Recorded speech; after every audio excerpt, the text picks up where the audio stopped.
ఆయన ఆ బాగా నేర్చుకుంటారు. Welcome to our channel world teacher news.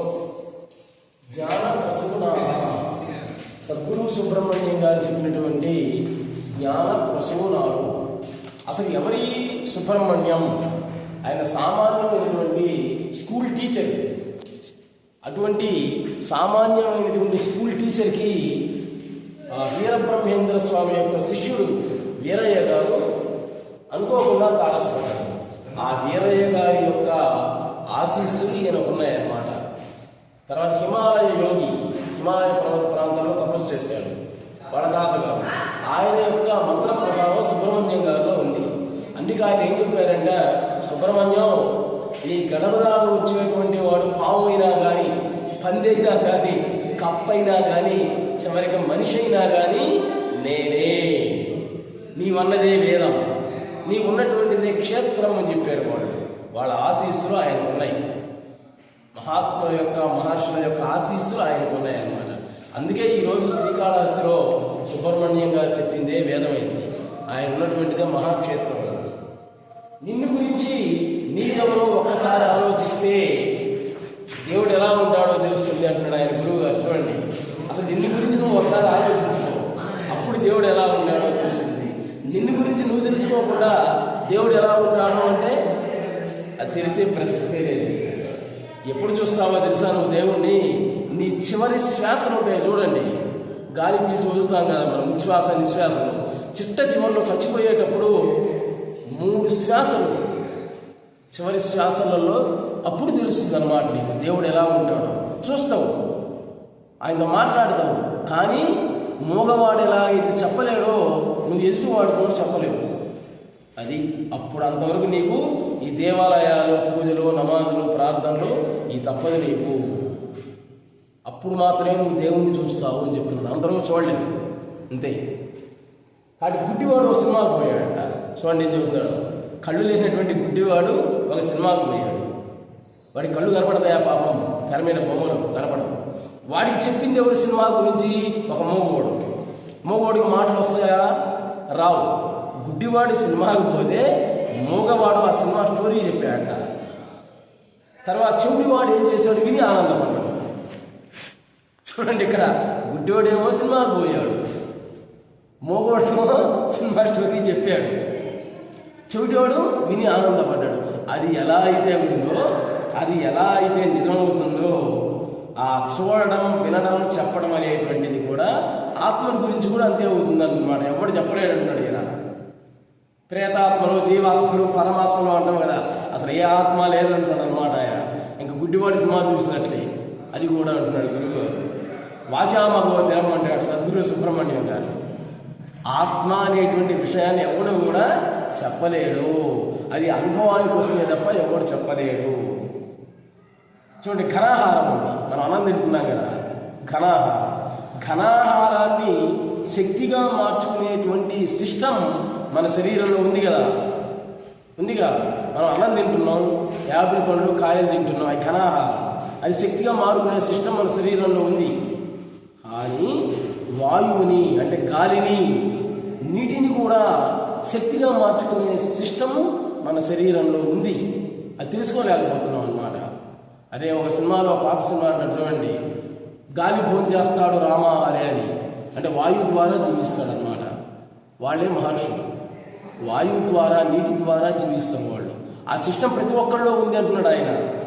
ఇప్పుడు నేనైనా కానీ అన్నం తినకపోయినా కానీ మంచినీళ్ళు తాగి బతకొచ్చు, నువ్వైనా మంచినీళ్ళు తాగి బతకొచ్చు. వాయువు గాలి పీల్చి బతకొచ్చట. ఆ సిస్టమ్ మన శరీరంలో ఉంది, కానీ ఎవడు కూడా తెలుసుకోలేకపోతున్నాడు అంటాడు సద్గురు సుబ్రహ్మణ్యం గారు.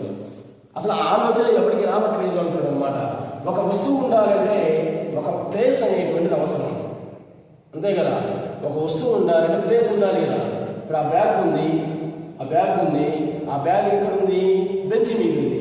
కాబట్టి ఒక వస్తువు ఉండాలి అంటే ఒక ప్లేస్ అనేటువంటిది కావాలి. అలాగే సకల సృష్టికి కూడా ఆధారమైనటువంటి విశ్వాంతరాళం ఉండడానికి చాలా జాగ్రత్తగా ఉండి ఏం చెప్తున్నారు చూడండి గురువు గారు. సకల సృష్టికి ఆధారమైనటువంటి ఈ విశ్వాంతరాళం ఉండడానికి ఒక చోటు అనేటువంటిది అవసరం. అదే ఆత్మ. చూడండి అంత బాగా చెప్పాడు. అదే ఆత్మ అంటే ఇంక అంతకంటే ఏం లేదు. ఈ సృష్టి, యావత్ సృష్టి మొత్తం కూడా అక్కడే ఉందన్నమాట. ఇట్లా అదే ఆత్మ అన్నాడు గురువు గారు. కాబట్టి సూత్రధారి ఎవరు? ఆయనే, పరమేశ్వరుడే. నీకు కష్టాలు ఇచ్చింది ఆయనే, భార్య పిల్లల్ని ఇచ్చింది ఆయనే, చివరికి నిన్ను చంపేది కూడా ఆయనే. చివరికి నీకు చదువు చెప్పేది ఆయనే.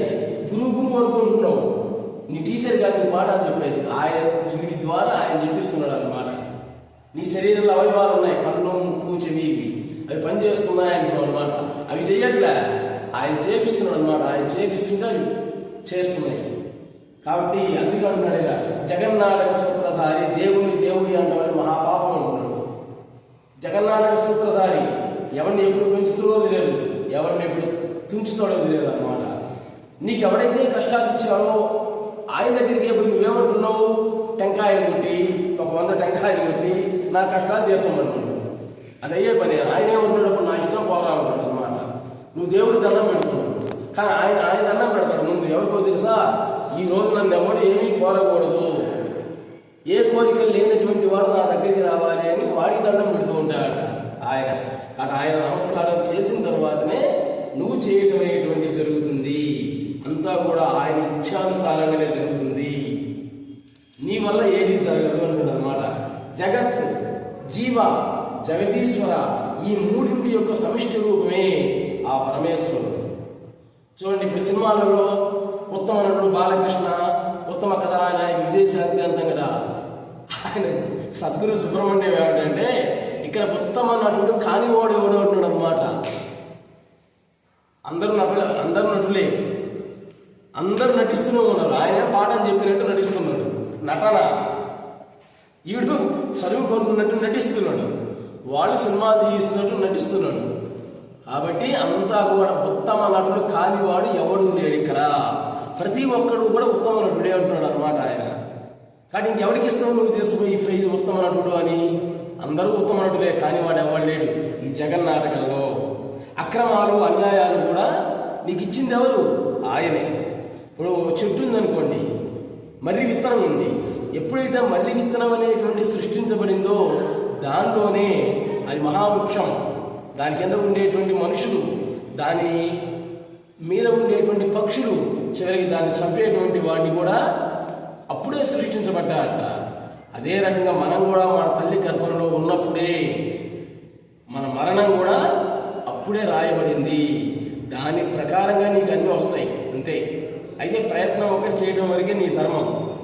చదువుకునేటువంటి వాడు చదువుకునేంత వరకే వాడి ధర్మం. నువ్వు చదివినంత మాత్రం మార్పులు రావాలి రూల్ ఏమైనా ఉందే? పాఠం చెప్పేటువంటి వాడు పిల్లలు పాఠం చెప్పడం వరకు ఆయన ధర్మం అంతే.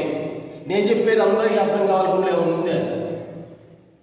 కాబట్టి అందుకే నీ ధర్మం నువ్వు చేయడమే అని చెప్పాడు మన గీతలో శ్రీకృష్ణుడు. నది యొక్క గమ్యం సముద్రం, అంతే కదా. నదుల యొక్క నీరు మొత్తం కూడా సముద్రంలో చేరుతాయి చిట్ట చివరికి. అదేవిధంగా జీవుడి యొక్క గమ్యం చిట్ట చివరికి దేవుడే, అంతే. చివరికి ప్రతి ఒక్కడు కూడా ఆయన దగ్గరికి పోవాల్సిందే అన్నమాట. మొట్టమొదటి ఇప్పుడు మనం ఏంటి, చావు అంటే భయపడతాం. ఈ బిల్డింగ్ గురించి వస్తామంటే ఉంటామా? ఇక్కడ భయపడతాం. కానీ 95 ఏళ్ళు 96 ఏళ్ళు వచ్చిన తర్వాత నువ్వేంది కోరుకునేది? ఆ చావే కోరుకుంటున్నావు అనమాట. దేవుడికి దండం పెట్టుకున్నావు, నా తొందరగా తీసుకుపోయా అంటున్నావు. మొట్టమొదటి మాత్రం దాన్ని చూసి భయపడుతున్నావు అనమాట. నది యొక్క గమ్యం ఎలాగైతే సముద్రం అవుతుందో అదేవిధంగా ప్రతి జీవి యొక్క గమ్యం దైవమే అంటారు సద్గురు. ఇంకా ఉచ్ఛ్వాస నిశ్వాసాలు ఉన్నాయి, గాలి పీల్చడం వదలడం. ఆ ఉచ్ఛ్వాస నిశ్వాసాలు కూడా ఆయన అనుగ్రహమే, అంతే. గాలి ఆగిపోయింది అంటే పోయినట్లే ప్రాణం, అది కూడా ఆయన చేతిలోనే ఉంది. కాబట్టి నీ గురువు యొక్క వాక్యం నీకు ప్రమాణం, అంతే. నీకు మొట్టమొదటి గురువు ఏదైతే చెప్తారో దాన్నే నువ్వు నమ్ము. ఆ తర్వాత సాక్షాత్ పరమశివుడే వచ్చి చెప్పినా కానీ నమ్మవద్దు అని చెబుతున్నమాట. గురువాక్యే నీకు ప్రమాణం. నీ శరీరం ఉత్సవ విగ్రహం.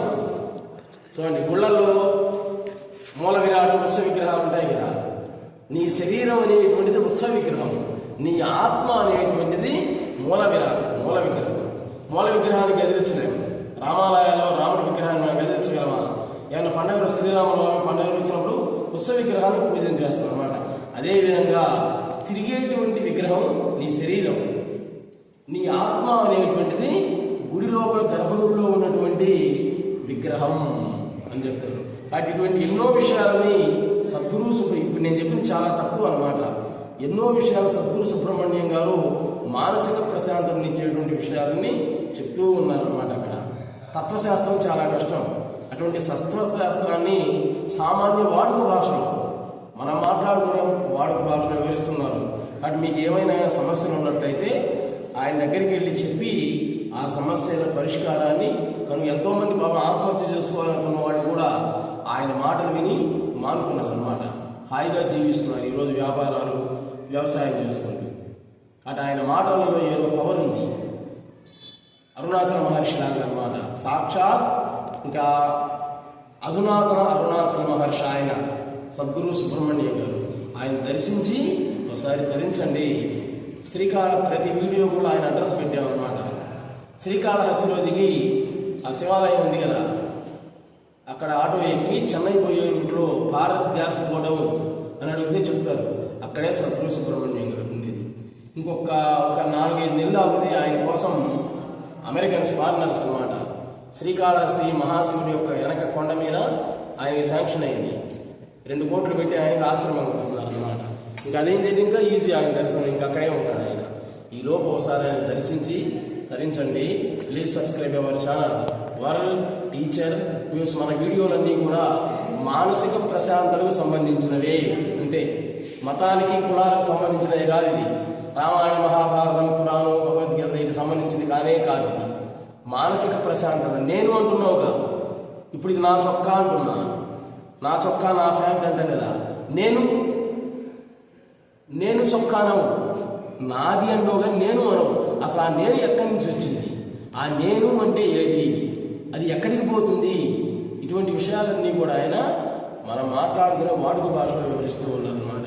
మానసిక ప్రశాంతతకు సంబంధించినవి కాబట్టి ఉదయాన్నే ఆరేటప్పుడు కానీ ఎవరి సాయంత్రం కూడా టీవీలు కట్టేసి కానీ చూడండి, మీకు మనశ్శాంతి అనేటువంటిది లభిస్తుంది. లేకపోతే వరల్డ్ టీచర్ న్యూస్ అని మీ టీవీకి యాడ్ చేసుకుంటే మొత్తం 850 వీడియోలు వస్తాయి. మొత్తం కూడా మానసిక ప్రశాంతతకు సంబంధించినవే. ఇంకా మీకు తెలిసినటువంటి బంధువులు కానీ స్నేహితులు కానీ ఉన్నట్లయితే ఈ వరల్డ్ టీచర్ న్యూస్ అనేటువంటిది సబ్స్క్రైబ్ చేయించండి. Please subscribe our channel world teacher news. నమస్తే.